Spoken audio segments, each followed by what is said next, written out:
All right. Hello, my name is Alexander Slade, and this is another episode of Slade Sports Squad. And I'm glad that you guys could join us. I hope you guys enjoy the new setup that we got down here. And walking in now is my old man. So, Everybody, Bronco fans, what's going on? it's football Sunday. That's what's going on. It definitely is. Taking on the Dirty Birds. Man, I'm ready for that game. Oh yeah, I'm ready for it too. There's quite a few things I expect from this team this Sunday though. From this whole team. From the Broncos? Yeah.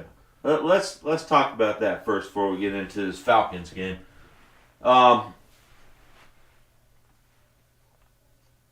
Three-quarters of the San Diego. I still call them San Diego. No, it's all good. I still call them Three-quarters of the Chargers game.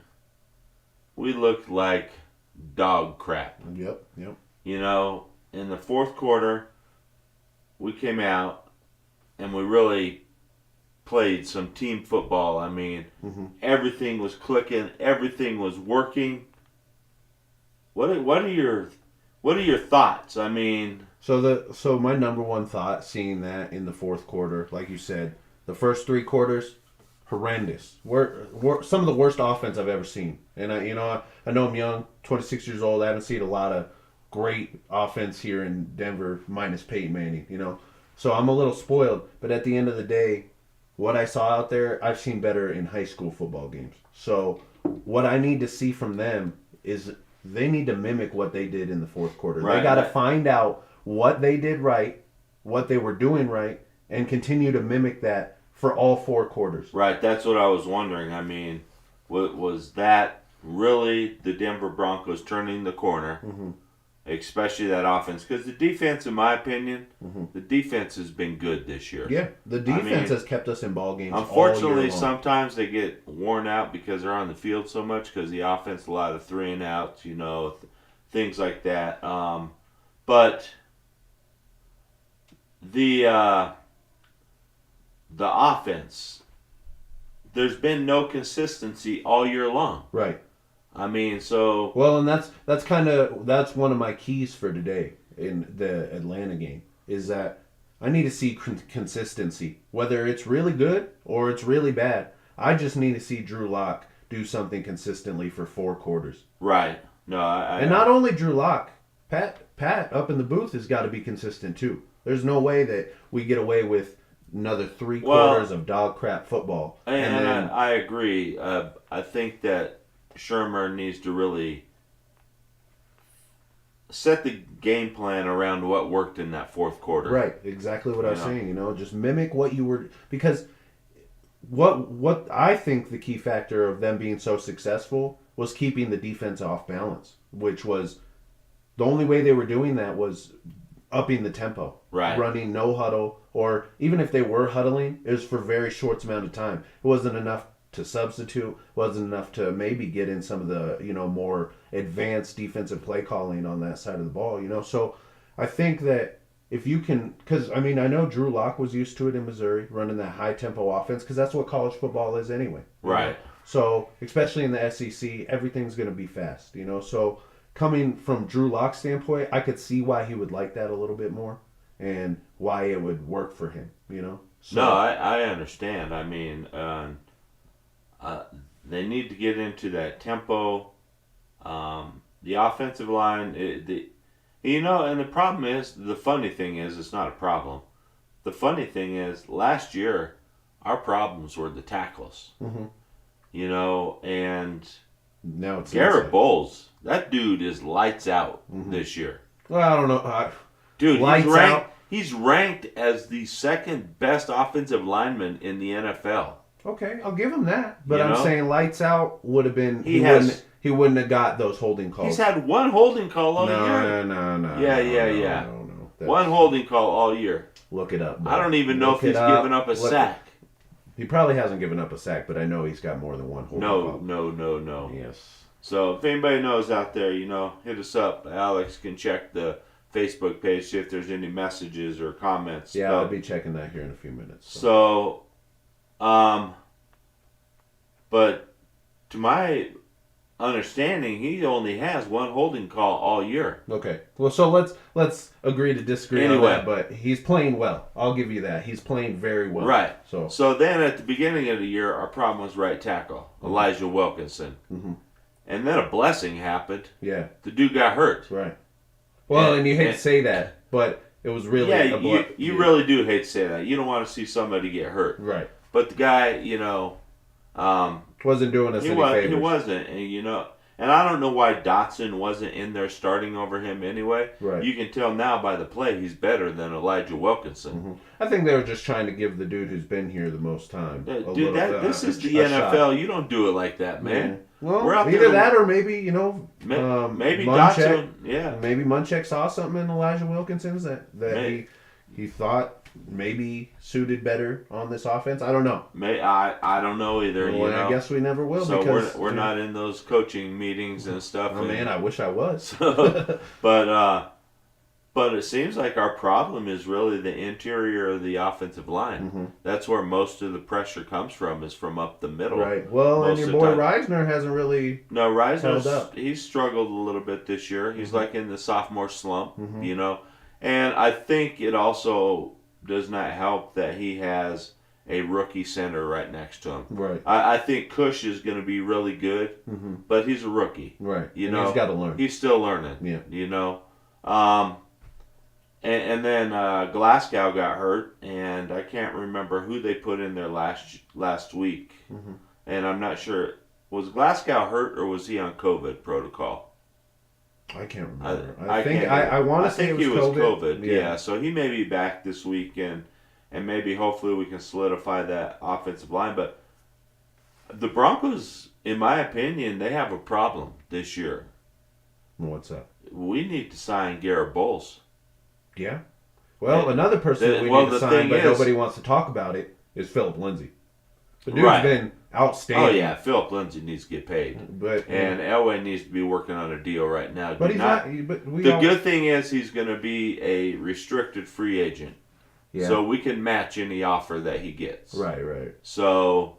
it's really the ball's in our court at this point. Right, but we need to show good faith with that guy and go out and say, you know what, we're ready. Get his deal done early, bro. Right. Show him that he is important to this team because he is. Unfortunately, John Elway doesn't work that way. I know. It's very unfortunate. And believe me, with all these fans out there saying that we need to, I've heard talk about, getting rid of John Elway at his position or at his, where the GM role. And right. I'm a proponent for that. You want that? Yeah. Oh, well, I'm sitting over here saying in Elway we trust, so. Well, I mean, John Elway is a great quarterback. Mm-hmm. He hasn't been the greatest GM. Right. He's made some bad decisions. He's also made some really good ones. Well, he has. He's made some good signings, and maybe he's getting better at what he's doing. Mm-hmm. I don't know, but. Well, you don't become a fantastic GM overnight. I don't know. I think that if we give him the time that he needs, basically, at the end of the day, dude, he's been here how long now? Isn't it? Since 2012? So 8 years? Yeah, I think he's had enough time. Okay, so the only thing this is stemming into a deeper conversation that we'll have to have at another time, but I think that if he were to find a way to figure out how to draft quarterbacks better. I know he just got Drew Lock, and we're hoping that he works out. But if it doesn't, he needs to find ways to figure out how to evaluate quarterback talent better. Well, one thing I'm really getting tired of is people. You see it all the time on social media. Mm-hmm. Drew Lock sucks. He's done. Mm-hmm. He's no good.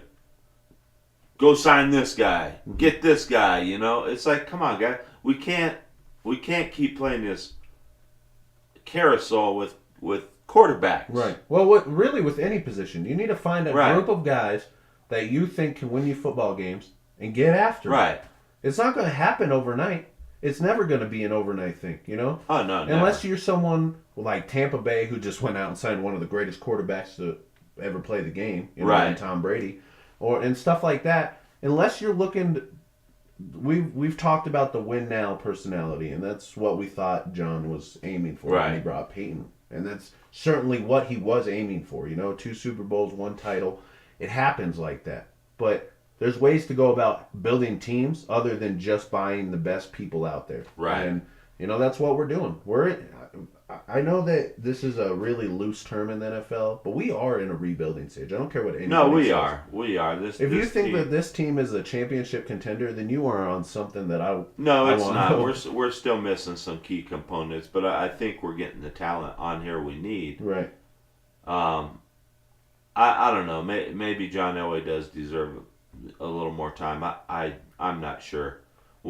We'll figure it out. I think it really depends. I think that's a conversation for the off season. Right. Maybe that'll be one of our shows when we're getting ready for the draft. We'll talk about John Elway and his role with the team. But before we started talking about John Elway, we were on the subject of Philip Lindsay and how we need to get a deal done. Right. I mean, look at the guy from just this season standpoint. Without him, we don't win that San Diego game. I'm a firm believer. No, because he gave us. He the spark. ignited the team when he busted that long run. Mm-hmm. And and anybody inside that locker room, anytime I've heard little quips of interviews and stuff like that, they're always saying that this dude is the heart and soul of their offense. Yeah, I mean everybody loves him. He's a hard worker. He goes out there and gives 110%. Every play. Mm-hmm. And I'm just going to say this, and I know it's going to be unpopular because there's a lot of people don't like him, but Melvin Gordon still needs to be part of the game plan. Well, yeah, we're paying the dude $8 million. And really, it doesn't even matter the money. I think Melvin Gordon is a good talent. Mm-hmm. I think he's a little more. He can be a little more effective running the ball between the tackles. Mm-hmm. Philip Lindsay, he'll go in there. He's not afraid. Right. He'll bust it right up the middle. Mm-hmm. He doesn't have an issue with that. But I think Gordon, when it's 3rd and 1 and you need that yard, mm-hmm. Melvin Gordon would be your choice over Philip Lindsay, just because Melvin Gordon's a little bigger, yeah, he's a little stronger. He has the weight, he can push it, and he's. I like him. I think he's a good player. I was happy when we signed him. Yeah, is the money a little high? Mm-hmm. It is. Right. $8 million for a running back in the NFL anymore. Mm-hmm.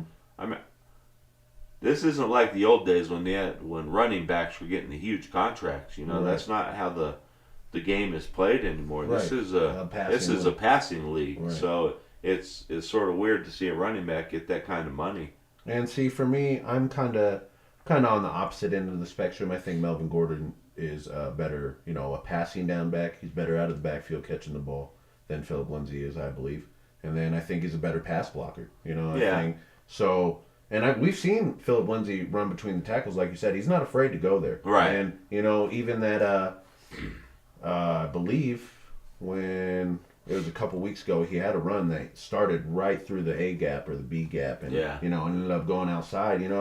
That's just kind of the thing you can learn to expect from Philip Lindsay. So I think that obviously you're going to try and utilize players in every situation. Right. You don't want to give away cues on on offense to what you might be doing. So we're going to see both players, but as a majority, I would like to see Philip Lindsay getting most of the running downs. Right. Because he's deserved it, man. He's come in here even after being injured and just kept a good, positive mind about it. And I wouldn't be surprised to see him finish over 1,000 yards again. Oh, I wouldn't either. So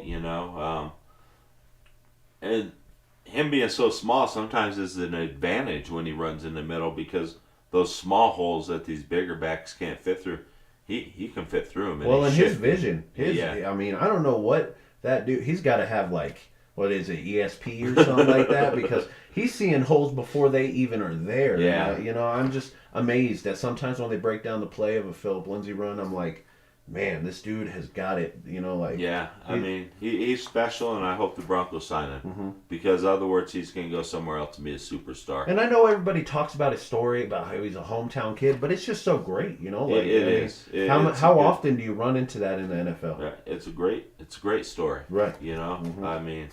You don't run into that very often, where you get a hometown kid that goes to your team and becomes a hero or a superstar on the team. So right. It is pretty awesome. Well, let's jump right back into this. The Atlanta Falcons. Let's get All right. so with their defense where it stands.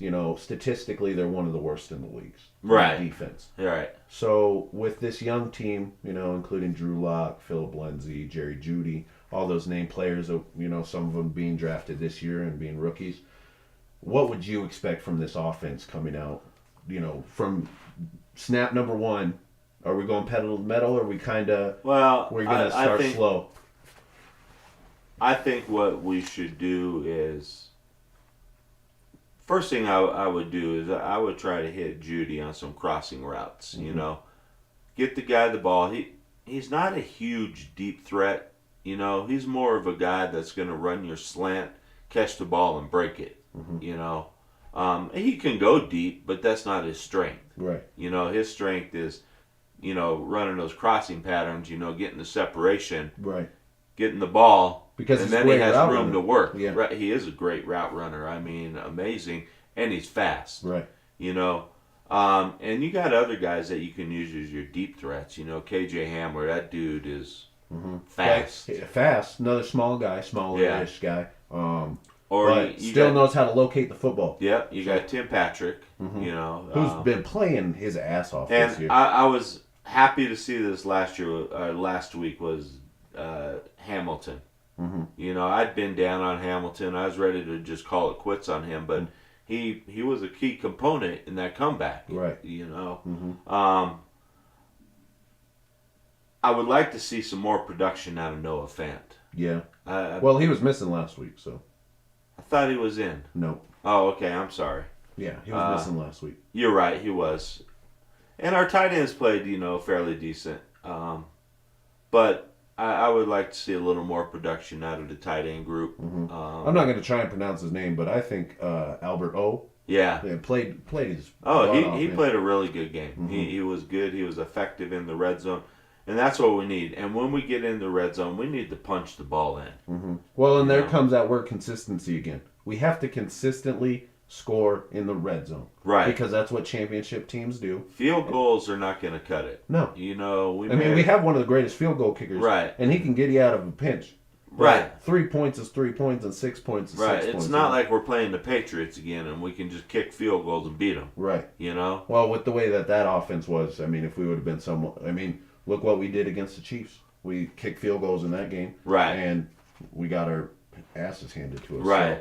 So, but I think the Broncos have some matchups that we can probably take advantage of against the Chiefs. The Falcons. Yeah. Falcons give up over 300 yards a game in passing. Mm-hmm. So Drew Lock just needs to go through his progressions. And where I would like to see Drew Lock grow is Drew Lock gets locked on to a guy. Mm-hmm. And that's where he's going. Right. I would like to see him start to step through his progressions more, and another thing, I think. Sorry. Oh no, go ahead. I think that gets him in trouble sometimes. Mm-hmm. He ends up, focusing or setting in on a guy, and the defense reads it. And he's had some bad interceptions. Right. And hopefully he can clean that up. I think that's what a lot of people are down on him about is he locks onto a receiver. Mm-hmm. And then the defense, can jump those routes, get interceptions and things like that. You just got to be more unpredictable. You got to keep the defense on their feet. Yeah, and go through your heels. progressions. If a guy that you see, and you need to be able to understand these defenses, and read them pre-snap and stuff, and what they're going to be doing. Well, he can ask his buddy the sheriff anytime. They got each other's phone numbers. Right. So and maybe he does. I don't know. But yeah, everybody needs to give Locke a break, though. Yeah. Come on. The guy's played 10 games. Right. 10 learning games. And look at what the Bills are doing with Josh Allen. Josh Allen. Yeah. They gave him 3 years. Right. And look at what he's done for them. Right. I think that if we give Drew Lock, I wouldn't expect them to go any later than next year with their evaluation process of Drew Lock. But it could be as short as this year. They could be like, we didn't like what we saw, or we did like what we saw this year, and maybe you're the quarterback of the future, maybe you're not. Right. It just depends on how he plays. Now, if he comes out and he could, here's the word again, consistently plays like he did in the first 3 quarters, then we know. At least we know at this point he's not our guy. Right. You know, because what we saw in those first 3 quarters, nobody can live with that in the NFL and expect to be a championship if caliber he can team. grow off of the fourth quarter Mm-hmm. and start playing like that, then he is our guy. Right. Well, and that's You what know? I was kind of getting to while you were talking about what you were just saying. And I think that when, I was talking earlier about the tempo and how they were moving fast, going no huddle or, fast. Right. The tempo was just up. In that time, in that fourth quarter, I saw Drew Lock like I saw him at Missouri, loose. He wasn't playing like he had to, like I heard this on the radio today, or this last week too. He wasn't playing to impress anybody. He wasn't Right. playing because he needed a job. He was playing because he was having fun, Right. And yeah, Speaking of having fun, how about your boy Cow I Turd? knew you were going to bring this up. Hey, man, I don't agree with the opinion. I think the dude's, that kind of stuff. Go out there and have fun, Right. man. Well, and another thing is, when you dance like that and your teammates see you getting hyped up, that energy flows. It's Right. it's very contagious. Yeah. To be around. So I don't mind it, but as long as he's, here comes the word again, consistently winning. Right. If he's out there and he's down 42-14 Right, against and the he's Chiefs, dancing and he slings around. a touchdown, cool, bro. You're still down 21 points, so Right. let's chill out. Right. No, and I understand. If you're winning and you're doing things, yeah, Right. celebrate. But if you're down by 20 points, yeah, you don't do it, and you don't see him doing it either. Mm-hmm. Right. I think Cow Turd just says things like that. Can we call him by his real name? At least? Cow Turd? You mean Cowherd? Oh, Cowherd. I'm sorry. Yeah, Cowherd. Come on, Coward. The dude's got some. I guess you could say he does hide behind that mic, But, So I think he says these things sometimes just to get viewers and to get ratings. I mean, beginning of the season, the guy loved Drew Lock. Yeah. Now all of a sudden he's going to bash him because he's doing a dance? Well, he wasn't just saying. If you listen to his whole interview about it, he goes on to say that basically he wouldn't mind it if he was like Aaron Rodgers. You know how he used to have the discount double check thing. He was doing Right. his little thing. He needs to just basically pay his dues. He's only been in for 10 games, like you said. Right. He's not solidified his position here in this It league. doesn't matter. It should matter. No. I agree with him in some aspect of what he was saying, is that pay your dues, start winning some football games, and then go out there, be Buzz Lightyear, do that pew pew shit. I get it, but What is he, the fun police now? no. It's just you can't. I mean, look at Patrick Mahomes. I hate to use this dude as an example, but the dude's not out there dancing. He goes, he congratulates his teammates, and he heads off to the bench like everybody else. Okay. And that dude's winning rings. So He's maybe won one ring.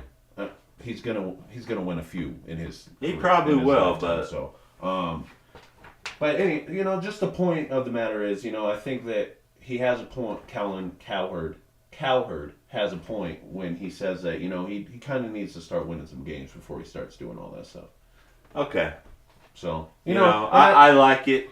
I mean, I'm not saying I don't like it. I I think think it's good for the team. I do too. I think it gets the rest of the team fired up, and it helps them to play loose. They're like, look at our quarterback. He's loose, Right. He's having fun. Well, and he's You not. And the good thing is that And it's not like he was out there dancing around when we were losing by, 21 Well, yeah, points because or he was whatever. playing like garbage. Right, So right. So I could see Coward saying something then if we were down by 21 points and he completes a pass and he's out there dancing, that would be different. Yeah. But man, we're on. That was a comeback. Yeah. Oh yeah. I know. Insane. It kind of reminds me of that Chargers game we had when Peyton was here and we went down 21. Oh yeah, yeah. And I think we were down 14 or 17 by half, and we came back and won that game. It's just you can never know what to expect in these AFC West rivalry games. Right. Because I mean they're Dude. crazy. They're one of the. That is one snake bitten team, the Chargers. Oh yeah, I do like Herbert though. I think he's going to be a good talent I think in this he is league. too. I think Especially he's gonna coming be from great. a Pac-12 school, not very. Well, I know he's your Oregon Duck. Yeah. So. might be the first successful Oregon Duck quarterback going to the NFL. Well, we all Besides know how the Dan last one Fouts turned from out. like 1970s. Right. So, all right. Anyway, let's get back to the Atlanta game. I also think Atlanta gives up almost 100 yards on the ground, so their defense is giving up about 400 yards a game. We should be able to go out there and execute our game plan. But I do too. As long as it's a solid, safe game plan. You need, like we were talking about earlier, you need to get Drew Lock started early. Right. Maybe get him into a groove. Right. Give him those, whether it's drag routes or 5-yard outs, 10 yards out. Yeah. Give him easy throws that will get his confidence up. That's exactly right. And then later in the game, when those wide open shots are right there, he won't have any hesitation to throw them. Right. Because that's what I've been seeing from him. He'll pass wide open receivers to go shoot the ball downfield, which is fine. I like the aggressiveness, but sometimes you got to take what you can get. Well, and sometimes I think a lot of those are the calls on the coach too. Mm-hmm. The coaching staff calling to go deep and things like that. And I think that I just lost my train of thought. Pat Shurmur is sometimes a little more aggressive, and hopefully now he dials it back and saw what worked in that fourth quarter. Right. Which and and I'm with you. There's nothing wrong with taking a deep shot every now and then. Right. But come on, we can't live and die by the deep pass. Right. Exactly. So another thing I want to talk about is the defensive side of the ball for the Broncos. With Bradley Chubb playing the way he's been playing. Dude, that guy is coming around. I was worried about him for a while. I was too, because coming off that ACL injury, that's nothing to wince at. That's a pretty hard injury to come back from. Thank God for modern medicine and everything makes it a little bit quicker. So, and we're glad to have him because with Vaughn being gone the whole year and then maybe missing Bradley Chubb, because I know he was a little shaky there at the beginning. Just thankful to have him around, really, because he's held this defense together, I think. So now, and we got Malik Reed over there playing in Bond's spot. Mm-hmm. And he's playing real well. So that brings the question. No, don't ask it, bro. It's not. I'm going to ask everybody out there, what are your thoughts on Von Miller? Should Von Miller be a Bronco next year? If he is, I think he needs to take a big pay cut. He needs to restructure his contract. Yeah, he needs to restructure his contract, in my opinion. But do you think Von Miller is the type of person to let that kind of stuff happen? To restructure, to lose money after playing as well as he did to get that contract? If you're a team guy and you want to win championships, yes. Okay. So and I agree with you there. I think that as long as he is reminded that this is that we have what we need here, and he's got to see stuff that is promising in this year. Right. I think this offense and this defense, this team as a whole, is kind of proving not only to John Elway if they're able to continue down this road, but they're also proving to Von Miller, like, do I really want to be part of this franchise moving forward? Because at the end of the day, he's towards the end of his career. He's probably looking to get another ring or two. And yeah, I mean, he probably is. And can the Broncos do it? I think so. Mm-hmm. I think we're heading in the right direction. The only bad thing is we're playing the same division with the damn Chiefs. Mm-hmm. Yeah. Eventually, salary cap has to catch those guys. Right. It's like, gee whiz, and then they go out and they sign Le'Veon Bell. Right. It's like, I'm telling you, come on, man, what are you guys doing? They're like the Patriots now. They're like the Golden State Warriors of the NFL, basically. Right. Yeah. So, before we is it what time? Well, let's switch over. Let's talk about when the Falcons have the ball. What do you see some keys on our defense? So, as I'm looking at this stat sheet right here, I'm seeing that most of their first downs and third down efficiency is coming from running the ball. So, seems like even with Matt Ryan, Julio Jones, and Calvin Ridley, that their offense isn't really working when they're passing the ball. It's not the time anymore where Matt Ryan's throwing the ball 45 times a game. Right. So, I think that if we can, it's got to be one or the other. It's either you got to stop the offensive production in the passing game and give them the running game, or you stop the running game and give them the passing game. And I haven't heard yet, and I don't know if it's a game time decision or what. Is Shelby Harris going to play today? Yeah, I haven't heard anything about that yet. He was in the COVID protocol and not sure, so that'll probably be a game time. that's a huge loss if Shelby Harris is not in there. Well, it's like we always But say, another next man up. Yep, next man up. The Falcons got talent. It's a very talented football team, especially offensively. Yeah. Most of their talent is on the offensive side of the football. Right. So. And we need to control it. That team is just... They're the Chargers of the NFC. They are. I mean, they have so much talent. They blow these games in the end. I mean, how about when they're playing Detroit? Right. All Gurley has to do is fall down on the 1 yard line. Can't even do that right. He falls into the end zone. It's like, but I mean, I think we need to contain Julio Jones. Do not let him go off. Right. And Gurley, slow him down. So, because Gurley... So who's playing on Julio Jones today? AJ Bouye, or are we putting... Well, is AJ Bouye, is he good to go? I know he got banged up by... Gee whiz, man. Kareem Jackson last week was... Amazing. That dude was destroying people. Yeah. Even his own guys. Yeah. And he knocked Bouye out. And I don't know if Bouye was put into concussion protocol or not. He was, but I mean, I've been watching. I watch all the practices go live, so I haven't heard anything about him missing or anything like that. Okay, so hopefully he's back, you know, and he can play. But is that who you would put on Julio? Or Callahan. Callahan's been playing good ball. But he said he even said earlier this season that he feels more comfortable playing from the slot. So. Yeah. And if that's what we need to do, then you put AJ Bouye on him. Don't put the rookie on him. Right. That's just asking for disaster. Right. I mean, and nothing against the rookie. I think the guy is OJ Moutier. Yeah. I think he's going to be good. Me too. But he just needs to learn. He's at a whole different level. He played at Iowa. Right.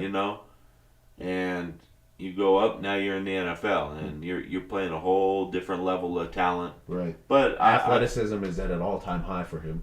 Beginning of the year, I was like, man, this dude's a mess. But he really unfortunately, due to injuries and things like that, he got thrown in there sooner than the Broncos wanted to. Right. But he's growing. He's learning. He's taking steps. I think in next year, the year after, he's gonna be one of the studs of our defense. Right. And for years to come, probably. Yeah. As long as we can keep him on the Denver Broncos. And you know who else has been picking it up is Simmons. Oh, yeah. Justice Simmons. He wants to get paid, that's why. Well, of course he does. I don't know if he wants to get paid here, but that's just another one of those situations, Right. I mean, if we let Justin Simmons go, and you'll see a real upset Alexander Slade over here. Yeah. Because he's one of my all-time favorites. Even in the short time that he's been here, he has done nothing but produce. And I know. He's a good ball player. I don't like the way that Elway handled the whole thing, and this is another one of my problems with Elway. You build this wall between you and the players when it comes to negotiation time. Right. And it's not good, It kind of makes you think that maybe this is kind of all like pent up in John Elway, because maybe this is how he was treated when he was going through negotiation contracts. But you would think, well, I was treated that way and I don't want to be treated right. that way. Well, so why would I treat people that way? Right. But I understand what you're saying. It may stem from the way he was, or that's just the way he is. He's like, I'm not going to give in to these players' demands. Right. So, but which as a GM, I firmly believe that you have to be kind of 50-50. You have to work with these players, and you need to figure out the ones you want to keep. And you have to remember, at the end of the day, without these players, he doesn't have a paycheck. So. Right. And it can, you can say that vice versa. So yeah, you definitely can. It just depends on which side you're on. So, I think we're reaching about 30 minutes right now. What I want to talk to you about next is what do you think we could see from Matt Ryan today? Do you think we get a good ball game? Do you think we... From Matt Ryan? Yeah.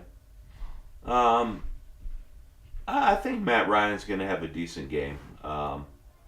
We generally give up passing yards. But we sort of clamp down in the red zone. I can see Matt Ryan having a 300-yard game, a couple touchdown passes maybe. Right. But I mean, I hope it doesn't turn out that way. I hope not. I hope we hold him to 250, maybe one touchdown, Right. interception. So kind of like I things was like that. asking before, do you think it would be more efficient for us to, maybe limit the run game and then focus more on stopping the passing game, or do you? I would say let's stop the pass. Yeah. Passing just is where the NFL is now, and you need to control that aspect. You know what? If Todd Gurley goes for 110 yards, but he doesn't have any touchdowns, I'm okay with that. Right. I don't really care. But if Matt Ryan throws for 2 or 3 touchdowns, now the defense is on their heels and Got a lot of pressure on them. right, a lot of pressure. So, Which, by the way, this Denver defense has played great under pressure. They have. In pressure situations, they have held up. pretty well. I have no complaints about this defense. They played very good, and it's a strength of our team Right. is the defense, and they keep us, like you said earlier in the show, they keep us in games. They give us chances to win football games. Right. The only game we really didn't have a chance to win Was the Kansas was City. the Kansas City game. Mhm. Every other game, we had an opportunity to win it, and that's because of our defense. Yeah. So, but our defense played good against Kansas City, really. Right. I mean, you give up, a pick six? Yeah. You give up a Special special teams. teams touchdown, things like that. That's not on the defense. No. And then the offense couldn't move the ball. Right. 3 and out, 3 and out, 3 and out. The defense is just getting worn out. Right. After a while, you can't stop that freak show over there in Kansas City. Right. If you're 3 and out all the time. Yeah. Especially when you're playing. You only beat Kansas City's offense by keeping them on the sideline. Right. So, and I think that's what we need to try to do with the Falcons too, is Keep Matt Ryan on the bench. keep Matt Ryan on the bench, on the sidelines. Julio Jones too. He could stay over there too. Right. So, I'm surprised. Another thing that I'm really surprised about, we were talking about it before we got on the show today, was Julio Jones. The fact that he didn't get dealt in any deal before the trade deadline. That's one guy. I made a post about it a couple weeks ago on Facebook saying that I thought that was going to be the number one target for anybody who's looking for a more than viable wide receiver. Right. So the fact that he stayed with Atlanta, that shows some loyalty on his side, because that team is. And maybe there was no interest in him. Yeah. Most teams are pretty stacked up with receivers. But there are definitely some teams that could use him. We could use somebody like that, Right. For That veteran presence. Yeah, and just even if it's just for the rest of the year, because we'll have Sutton back next year. Right. And that's our future. Mm-hmm. But you throw a Julio Jones into the mix here. Kind of. But sort of a problem like that too, especially when you're struggling as an offense to find your identity, and you throw somebody like that into the mix. Yeah. Then sometimes they clash, Well, they either clash or your quarterback says, "Ooh, I got a new toy." Right. And then it's Julio Jones. Right. I'm gonna throw the ball to him like crazy. 15 times a game. Right. Yeah. And it just sort of takes away from your game plan a little bit. Right. And so. I mean, it definitely doesn't ever hurt to have a guy like Julio Jones on your team. So. No. Are you surprised about how the Broncos decided to stay where they're at with the team? They didn't deal anybody. They didn't get dealt anybody. Yeah. No, I'm not surprised. I mean, it's usually Denver's way of doing things. Mm-hmm. I think the only reason that we dealt Emmanuel Sanders last year is there was just some tension between him and John Elway, and I think Emmanuel Sanders may have been becoming a cancer in the locker room. Yeah. So I think that may be the reason why last year we dealt him to San Francisco. Right. He did look good wearing that San Francisco jersey. Yeah, but now he's down with the Saints, so and doing okay down there. Right. He's more of a role player, I think, at his time in his career. Yeah, he is at his time. And he wanted to be the star. And I think that whole thing between him and Cortland Sutton, you know, Yeah, just two big personalities probably. Just didn't work out. Right. And he just couldn't handle the fact that Cortland Sutton was now the guy. Right. Um, Well, yeah. I mean, look at him. He's probably 5 or 6 years younger than the dude. right. Probably run a hair faster than him. You know. Right. So I don't know. I just think that with the way that this team has played throughout these first 7 games, it's really, like I said earlier, it's an evaluation process at this Right. point. You know, it's like hiring the new guy, you know, and then you wait his 90 days to find out if he's really going to stick around Right. or not. You know, I think that this season, for the most part, has kind of been a learning curve for this team, and I think that as long as we see positive things moving forward, most of these guys are going to stay. You know, And I think so. I mean, I think there's some upgrades we need to do at some positions, and we need to get some more depth. right. But I think we're building a key core, Like a foundation, right? Yeah. A foundation that we can take the next step, and Right. we're gonna grow. We're gonna go through some struggles. You know, this is a young team. Mhm. Remember, I think we have the youngest offense in the NFL. Yes, we do. So we all need to realize that there's going to be struggles along the way. Growing pains, as growing pains, as you call them. You know, but I think next year, I think we're going to be a lot better because we'll have that experience under our belt. Well, and another thing we're looking forward to next year is it'll probably be more of a regular system next year. Yeah. This year we didn't have training camp. Right. We didn't have preseason. We didn't have any of that. You know, so the fact that we're 3-4 after 7 games, I'm happy. And you know what? We could easily be 5-2. Mm-hmm. There's a couple games we could have won. Right. You know, but because of the fact that we're inexperienced on the offensive side of the ball, even coaching. Yeah. I think coaching cost us some games. Well, yeah, I do too, and I think that people or I've heard, little whispers of people saying that Pat Shurmur and Drew Lock might not be the right combination. And they may not be. But you also got to give them time. They've only had 7 games right. together. You need to give them time. Right. So. And the way that Pat Shurmur talks about Drew Lock, it makes it seem like they're best friends. And maybe they are. I mean, we don't know what's going on behind the scenes, and right. You get a lot of these people on social media who are just fans. You know, they have no access to inside information, but they act like they do. Right. You know, they act like they know what's going on down in Dove Valley. Right. So it's nobody knows what's going. I don't even think they call that place Dove Valley anymore, right? Isn't it UC Health Center or something now? Yeah, that's what it is. So, it's not Dove Valley. It's in the same place, but right? It's called the UC Health Training Facility, right? Training Center. Yeah. But yeah. So with that being said, I think we've touched on just about every aspect of this part of the football game. You know? Right. So let's hear a score. Let's hear a prediction. I'm going to go Denver 27. Mm-hmm. Atlanta. I'm going to say 23. Okay. So I'm going to pick the Broncos to go on the road, play decent football, and get themselves a road victory. Mm-hmm. All right. Well, how about you? I think my pick's going to go for the Broncos as well. I think it's going to be a little bit more high scoring. I think the Broncos are going to, or for the Broncos at least, with the way that the Atlanta Falcons defense has played this year, I do believe that Drew Lock finds his legs today and, maybe gets a few hundred passing yards with a couple touchdowns, and I think it's going to be 34-17. Nice. So you're picking a blowout.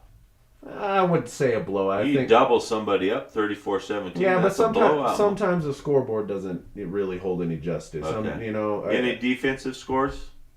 I could see the Broncos having one. Yeah. Yeah, maybe. If Kareem Jackson comes out there blowing people's heads off again, who knows? Man. So I love to watch that guy play. I think Matt Ryan throws at least one pick today, with the way our secondary's been playing and the way that we've adjusted with the way O.J. Moutier's playing, Bryce Callahan. One thing we need to do is we need to make sure we put pressure on him. Mm-hmm. And I think we've done a great job at that too. Right. If we can't put pressure on that dude, that guy will pick you apart. Right. So especially if we start going zone and less man, the dude can pass against zone. I don't Matty Ice, man. Right. He's a good quarterback. Yeah, except for in the fourth quarter.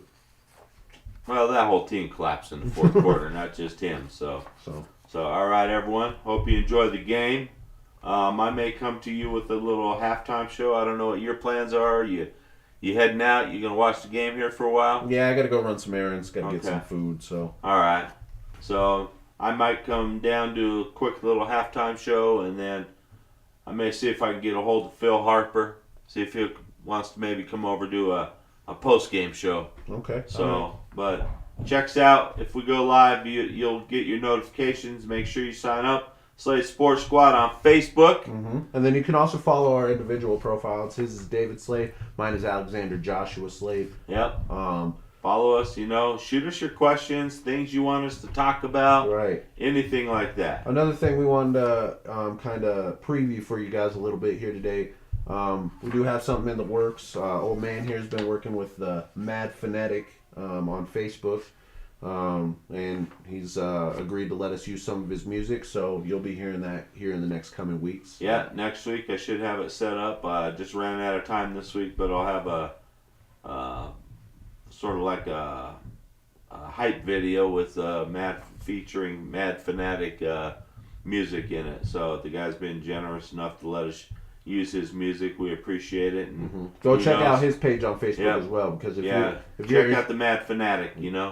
He's a big Broncos fan. Oh, huge Broncos fan, and he does some good music. Does some good stuff, and he does some good stuff. He's doing that Feed the Vets thing. Oh, so he does a lot of good things, community stuff. So hats off to you, man. Yeah, thanks out. Hats off, Mad Fanatic. Hats out. All right, well, we're going to get on out of here before he starts jumbling up all the other words. Yeah. So, all right. With that being said, I'm Alex. I'm David. And this has been Slade Sports Squad. Let's go Broncos!